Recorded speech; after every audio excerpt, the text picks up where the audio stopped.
नमस्कार प्रिय मित्रों, मैं नीलेश महाराज जय वेंकटेश जी सावित्री ज्योतिष श्रृंखला को आज आगे बढ़ाते हुए मेरे प्यारे मित्रों, आज हम बात करेंगे कि किन ग्रहों की वजह से व्यक्ति के जीवन में आती हैं समस्याएं।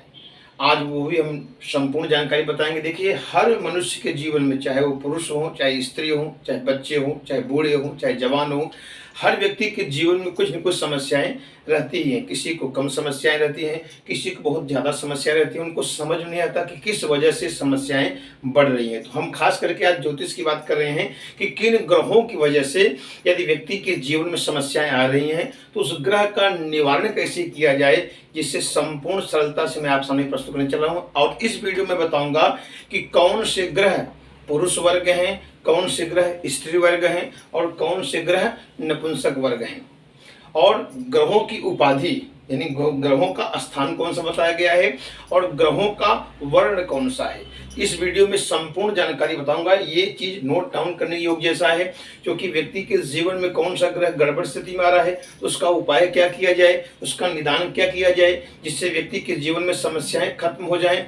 और ग्रहों की जो वर्ण बताया गया है, कौन सा ग्रह कौन से वर्ण के हैं, ये भी मैं बताऊंगा। और कौन से ग्रह पुरुष हैं, स्त्री हैं, नपुंसक ग्रह हैं, ये भी, और इनकी उपाधि संपूर्ण जानकारी इस वीडियो में। तो एक निवेदन है, यदि आप हमारे चैनल पर नए हो, चैनल को जरूर सब्सक्राइब करें। यदि मेरा वीडियो आपको अच्छा लगे तो आप अवश्य लाइक करें। आगे बढ़ते हैं। आज का जो मुख्य विषय है कि पुरुष ग्रह, स्त्री ग्रह, नपुंसक ग्रह और ग्रहों की उपाधि और ग्रहों का वर्ण, और किन ग्रहों की वजह से आती है जीवन में समस्याएं, और ग्रहों का उपाय। अगर वो ग्रह से आपको परेशानी आ रही है, आप अपने कुंडली में देखेंगे वो ग्रह से हम समस्या आ रही है, तो उस ग्रह का उपाय क्या है ये भी मैं बताऊंगा। प्रिय मित्रों, सबसे पहले मैं बताने चल रहा हूं कि कौन से ग्रह पुरुष वर्ग के हैं, कौन से ग्रह स्त्री वर्ग के हैं और कौन से ग्रह नपुंसक ग्रह कहे गए हैं। फिर मित्रों देखिए, पुरुष ग्रह जो बताए गए हैं सूर्य, मंगल, गुरु, ये पुरुष वर्ग हैं। ये पुरुष ग्रह कहे गए हैं ज्योतिष में। सूर्य, मंगल और गुरु ये पुरुष ग्रह कहे गए हैं। स्त्री ग्रह कौन से हैं? शुक्र और चंद्रमा, इन्हें ज्योतिष में स्त्री ग्रह की उपाधि दी गई है। शुक्र और चंद्रमा जो है स्त्री ग्रह हैं। नपुंसक ग्रह जो बताए गए हैं बुध और शनि, इन्हें ज्योतिष में नपुंसक ग्रह बताया गया है, शनि और बुध को। राहु और केतु ये छाया ग्रह हैं, ये दिखाई नहीं देते, लेकिन इनका वर्णन जो ज्योतिष में आता है, इन्हें भी जो है स्त्री ग्रह की उपाधि दी गई है। तो मुख्यतः 7 ग्रह होते हैं। राहु केतु छाया ग्रह होते हैं, सब ग्रह सीधा चलते हैं, राहु केतु उल्टा चलते हैं और वो दिखाई नहीं देते हैं। तो मुख्यतः 7 ग्रहों को जो मैंने बताया कि पुरुष ग्रह सूर्य, मंगल, गुरु हो गए, स्त्री ग्रह शुक्र, चंद्रमा हो गए, और नपुंसक ग्रह बुध और शनि हो गए। राहु केतु की जो बताई गई है स्त्री ग्रह ये भी आते हैं। फिर मतलब आगे बढ़ते हैं। अब ग्रहों का जो उपाधि बताया गया, क्योंकि हर ग्रह का, जैसे कोई राजा हो तो उनके सभा में सबका स्थान दिया जाता है, तो वैसे ही ग्रहों का जो उपाधि बताई गई है, ज्योतिष में सूर्य को राजा बताया गया है। सूर्य जो होते हैं ये राजा हैं, और चंद्रमा जो है रानी की उपाधि बताई गई है। मंगल जो है सेनापति हैं, ज्योतिष में बताया गया है कि मंगल का स्थान सेनापति होते हैं। बुध जो है बताया गया है, क्योंकि बुध माने बालक ये होते हैं राजकुमार। गुरु जो होते हैं ये मंत्री बताए गए हैं और ज्ञानी, परम ज्ञानी। तो गुरु का स्थान जो बताया गया है, मंत्री की उपाधि दी गई है, क्योंकि गुरु माने ज्ञान, तो सलाहकार ये मंत्री होते हैं और परम ज्ञानी होते हैं। शुक्र का स्थान जो बताया गया है, क्योंकि दैत्य गुरु शुक्राचार्य हैं, ये भी मंत्री हैं, ज्ञानी इनको उपाधि बताई गई है, ये भी मंत्री हैं। शनि जो है सेवक को बताया गया है, और राहु केतु सेवक बताया गया है, क्योंकि शनि के स्वरूप ही राहु केतु कहे गए हैं। तो शनि भी सेवक बताए गए हैं स्थान वर्ण जो है उपाधि में, और राहु केतु का भी सेवक जो है उपाधि बताई गई है। प्रिय तो अब हम बताने चल रहे हैं ग्रहों का वर्ण, क्योंकि हर ग्रहों का एक वर्ण होता है। इधर भी लिखा हुआ, आप नोट डाउन कर सकते हैं। सूर्य जो होते हैं ये क्षत्रिय वर्ण के होते हैं, सूर्य ग्रह क्षत्रिय वर्ण में आते हैं। चंद्रमा जो है वैश्य वर्ण में आते हैं। मंगल क्षत्रिय वर्ग में आते हैं वर्ण में। बुध जो है वैश्य वर्ण में आते हैं। गुरु ब्राह्मण वर्ण में आते हैं, और शुक्र जो है ये भी ब्राह्मण वर्ण में आते हैं। शनि जो है शूद्र वर्ण में आते हैं, और राहु केतु इनके ही स्वरूप हैं। राहु केतु भी स्तुत्र वर्ण में आते हैं। प्रेम तो अब हम बताने चले हैं कि आपके कुंडली में अपनी कुंडली देखें, यदि सूर्य चंद्रमा मंगल बुध गुरु शुक्र शनि राहु केतु यदि कोई गड़बड़ स्थिति में बैठे हैं तो अब मैं जो मुख्यतः बताने चल रहा हूं कि उनका उपाय क्या करना चाहिए जिससे जीवन में समस्याएं बहुत बढ़ रही। तो मैं इधर वर्णन किया हूं, यदि आपके कुंडली में सूर्य गड़बड़ हो, आप अपनी कुंडली देखें, कुंडली 12 भाव होता है, प्रथम भाव से लेकर के द्वादश भाव तक कहीं भी यदि सूर्य गड़बड़ स्थिति में बैठा हो, या सूर्य की डिग्री 0 से कोई 29 डिग्री हो, या मान लीजिए सूर्य आपकी कुंडली में गड़बड़ है, तो पहले समझ लीजिए सूर्य क्या है। सूर्य माने होते हैं पिता, सूर्य माने होते हैं राजा, सूर्य माने होते हैं प्रकाश, सूर्य माने होता है हड्डी। तो सबसे पहले तो किसी की कुंडली में सूर्य ग्रह गड़बड़ हो तो उन्हें क्या करना चाहिए, पिता का सम्मान करना चाहिए, पिता का आदर भाव करना चाहिए, पिता को कभी कष्ट नहीं पहुंचाना चाहिए। अगर पिताजी प्रसन्न हो गए तो समझ लीजिए कि आपका सूर्य ग्रह जो गड़बड़ है वो दोष दूर हो जाएगा और आपका चमक प्रारंभ हो जाएगा। और भगवान सूर्य को उपासक करें, भगवान सूर्य को अर्घ्य दें रोज नित्य प्रतिदिन स्नान करने के बाद, और पिता का ज्यादा से ज्यादा सम्मान करें, क्योंकि सूर्य का अर्थ ही हो गया पिता। अगर आपका सूर्य मजबूत करना है तो अपने घर में पिता का सम्मान करना प्रारंभ कर दीजिए और सूर्य को अर्घ्य देना प्रारंभ कर दीजिए। प्रिय मित्रों आगे बढ़ते हैं। यदि आपके कुंडली में चंद्रमा ग्रह गड़बड़ हो, और चंद्रमा से परेशानी क्या क्या आती है, क्योंकि चंद्रमा देखिए मन का कारक होता है, चंद्रमा जल का कारक होता है, क्योंकि व्यक्ति का चंद्रमा से ही जो है राशि रखा जाता है, क्योंकि जल हमारी एकदम निकट रहता है, इसलिए चंद्र ग्रह से राशि बताया जाता है।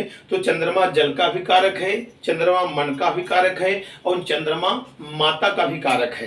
तो यदि आपकी कुंडली में चंद्रमा गड़बड़ होंगे तो मन जो है भटकाव होना शुरू हो जाएगा, विचलित होना प्रारंभ हो जाएगा, जैसे पानी बहता है वैसे मन बहना प्रारंभ कर देगा, माता को कष्ट हो सकता है और मन विकसित हो सकता है। इसीलिए यदि आपकी कुंडली में चंद्रमा गड़बड़ हो तो क्या करना चाहिए, माता का सम्मान करना चाहिए, क्योंकि चंद्रमा मैंने बताया कि माता। आपके कुंडली में यदि आपका मन स्थिर न हो, मन में भटकाव आता हो, बेचैनी होती हो, कोई कार्य पूर्ण होता हो, तो आप चंद्रमा को यदि मजबूत करना चाह रहे हैं तो सबसे पहले माता का सम्मान करना शुरू कर दीजिए, माता का आदर सत्कार करना शुरू कर दीजिए। यदि माता प्रसन्न होकर के आपको आशीर्वाद दे दी तो समझ लिया आपका कल्याण होना ही होना है। और शिव की उपासना, क्योंकि चंद्रमा कहाँ रहते हैं, शिव जी के मुकुट के ऊपर रहते हैं, तो इसलिए भगवान शिव जी की उपासना प्रारंभ कर दें, शिव की पूजा करें। यदि आपका चंद्रमा गड़बड़ स्थिति में होगा तो माता का सम्मान करें, शिव की पूजा करें, तो चंद्रमा आपका प्रबल योग बनाएगा और आपका कल्याण होगा। प्रेम तो आगे बढ़ते हैं। मंगल ग्रह, देखिए मंगल ग्रह यदि आपकी कुंडली में गड़बड़ होंगे तो मंगल का स्थान बताया गया है, भाई और बहन का स्थान बताया गया है।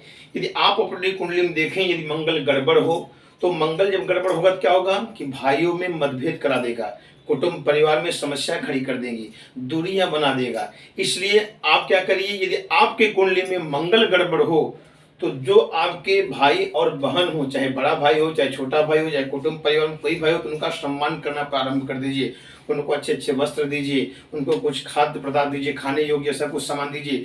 अगर वो प्रसन्न हो गए तो आपका मंगल ग्रह प्रसन्न हो जाएगा। और मंगल की जो इष्ट देवता बताएंगे श्री हनुमान जी महाराज।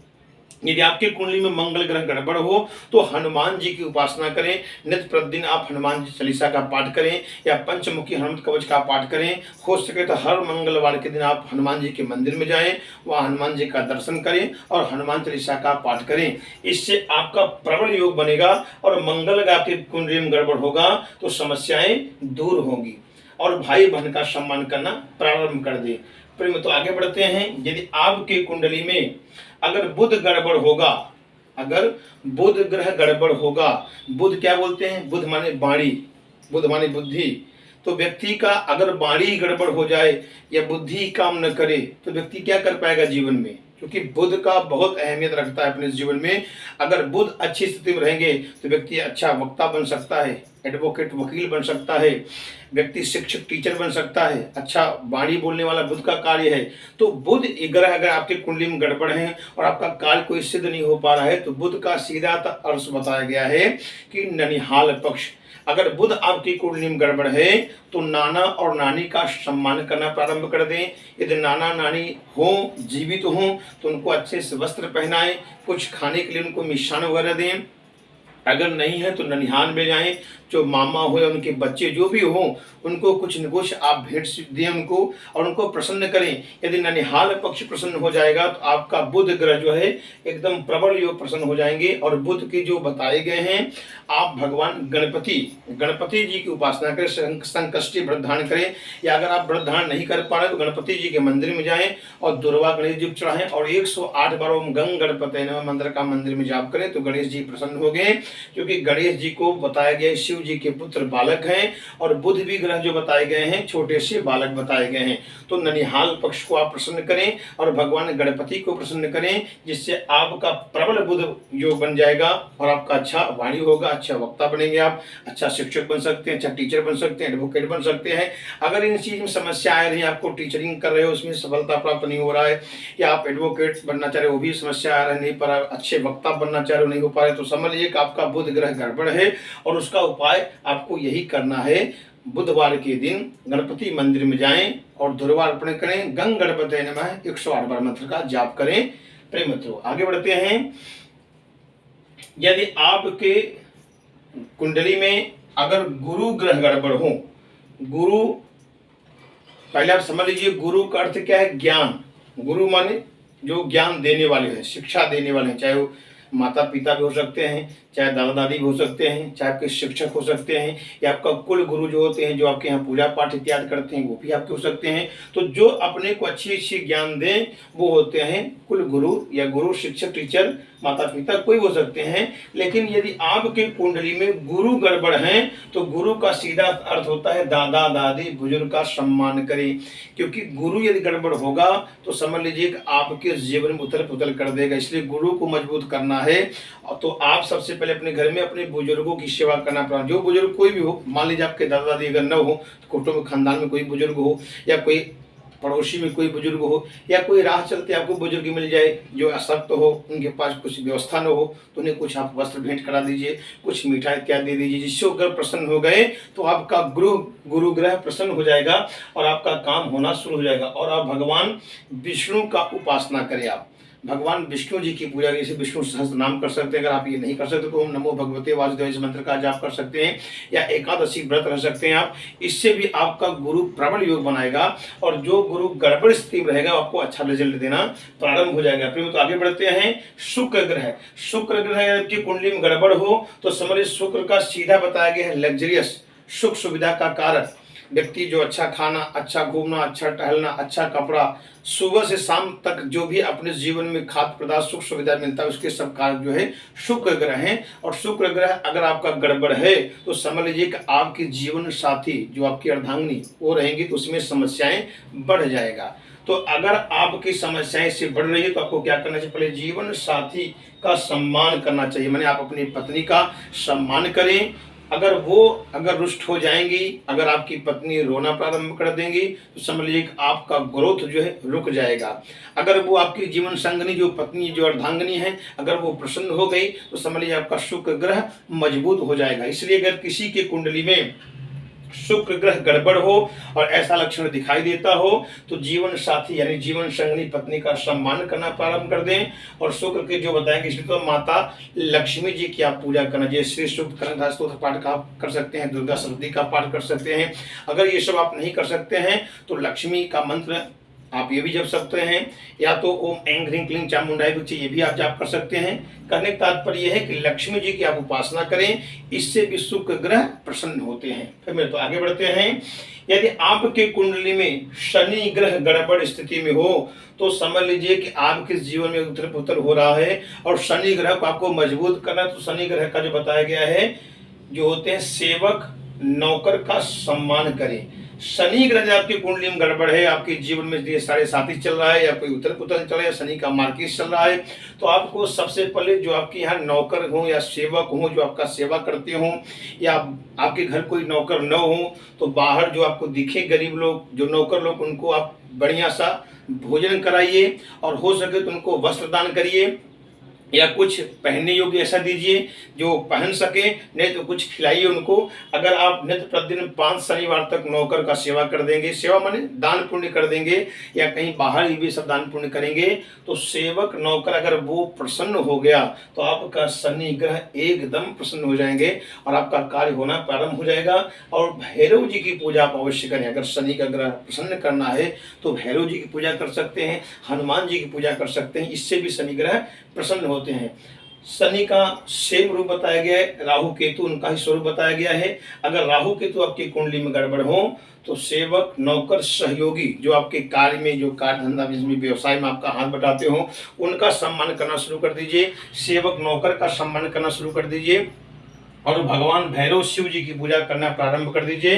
हनुमान जी की भी आप पूजा कर सकते हैं, इससे भी राहु केतु प्रसन्न हो जाएंगे। और आपका ये जो मैं नियम बताया, अगर ऐसा लक्षण दिखता हो, कोई भी ग्रह आपका गड़बड़ दिखता हो, जैसे मान लीजिए कि पिता में मतभेद होता हो, पिता से न बैठता हो, तो सूर्य गड़बड़ आप कहीं समझ लीजिए। अगर मान लीजिए माता कोई बीमार हो आपकी, या माता से न जमता हो, समझ लीजिए चंद्र ग्रह आपके गड़बड़ हैं। अगर आप भाइयों में नहीं बैठ रहे हैं, समझिए आपका मंगल ग्रह गड़बड़ है।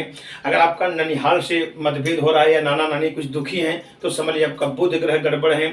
आपके घर में कोई बुजुर्ग, कोई जो है दादा दादी, अगर वो समस्या में चल रहे हैं आपकी कुंडली में, समझ लीजिए कि आपकी कुंडली में गुरु ग्रह गड़बड़ है। अगर पति पत्नी में मतभेद चल रहा है, जीवन संगनी में आपस में मतभेद, विवाह के टूट जाना, आपस में संघर्ष, समझ लीजिए आपका शुक्र ग्रह गड़बड़ है। अगर आपके यहाँ नौकर सेवक असंतुष्ट हैं तो समझ लीजिए आपका शनि ग्रह गड़बड़ है, राहु केतु का स्वरूप बताया गया। अगर इन ग्रहों को मजबूत करना है तो जो जो मैंने उपाय बताया आप उनका सम्मान करना प्रारंभ कर दीजिए, तो आपका प्रबल ग्रह योग बन जाएगा और आपका कार्य सिद्ध हो जाएगा। प्रेम, तो आज हमने कोशिश किया है कि आपके ग्रहों का मैंने वर्णन बताया, कौन से ग्रह पुरुष हैं, कौन से ग्रह स्त्री हैं, कौन से नपुंसक हैं, और इनकी ग्रहों की उपाधि क्या होती है और इनका वर्ण क्या होता है, और कौन से ग्रह गड़बड़ है तो उनका क्या उपाय करना चाहिए। संपूर्ण जानकारी हमने आप सामने प्रस्तुत की। देखिए, आपको यदि कुछ कमेंट में लिखना है तो आप कमेंट कर सकते हैं, कोई प्रश्न हो तो उसका मैं आपका जवाब जरूर दूंगा। डिस्क्रिप्शन से मेरा नंबर भी है, आप वहां से नंबर से मुझे बात भी कर सकते हैं। यदि आपको वीडियो अच्छा लगा उसे लाइक करें, सब्सक्राइब करें। अगले एपिसोड में मिलते हैं। नमस्कार।